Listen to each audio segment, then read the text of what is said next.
जिस तरीके से विमेन एम्पावरमेंट की बात करते हैं, यूथ की बात करते हैं, तो यूथ का क्या कंट्रीब्यूशन है हमारे देश के पॉलिटिकल चीज़ों में। सब लोग बहुत ज़्यादा आंख बंद करके, कान बंद करके रहते हैं, लेकिन हम लोग को ज़्यादा सजग होना होगा।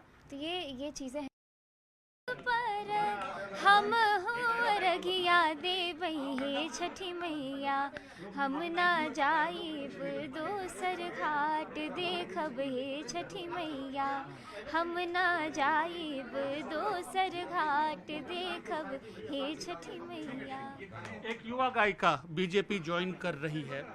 कई तरह के आरोप ये भी लगाए जा रहे हैं कि अगर आप अपने संगीत के क्षेत्र में रहती तो शायद पर हम हो रघिया देवई हे छठी मैया, हम ना जाइब दोसर घाट देखब हे छठी मैया, हम ना जाइब दोसर घाट देखब हे छठी मैया। एक युवा गायिका बीजेपी ज्वाइन कर रही है। कई तरह के आरोप ये भी लगाए जा रहे हैं कि अगर आप अपने संगीत के क्षेत्र में रहती तो शायद और आगे बढ़ती।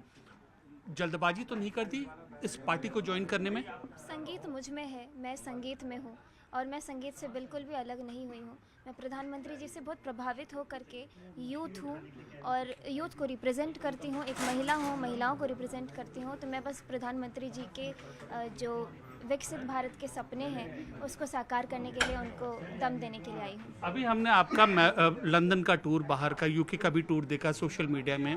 आप यूथ हैं तो अब इस कदम के जरिए बीजेपी ज्वाइन करने के से आप क्या संदेश देना चाहेंगे? जिस तरीके से विमेन एम्पावरमेंट की बात करते हैं, यूथ की बात करते हैं, तो यूथ का क्या कंट्रीब्यूशन है हमारे देश के पॉलिटिकल चीज़ों में। सब लोग बहुत ज़्यादा आंख बंद करके, कान बंद करके रहते हैं, लेकिन हम लोग को ज़्यादा सजग होना होगा। तो ये चीज़ें हैं जो मेरे दिमाग में हैं। तो ये थी मैथिली ठाकुर, बीजेपी के प्रदेश अध्यक्ष भी हैं दिलीप जायसवाल जी। दिलीप जी, आज 71 उम्मीदवारों की सूची जारी हो गई है। सबसे बड़ी उसमें यूएसपी क्या है?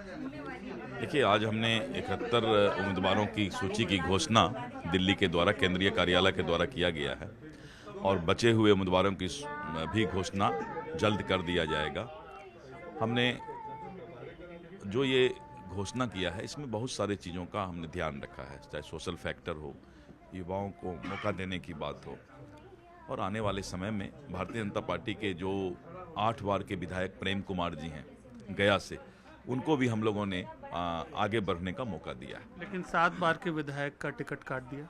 नहीं, उन्होंने खुद इच्छा व्यक्त की है और वो पार्टी में ही दूसरी सेवा करेंगे। सबका अपना अपना पार्टी के अंदर जो है अलग अलग जिम्मेवारी होता है। तो आदरणीय नंदकिशोर यादव जी हम लोग के अभिभावक हैं और उनकी जिम्मेवारी फिर अलग मिलेगी। अभी आपसे कई मुलाकात होंगी पूरे अगले 20 दिनों में।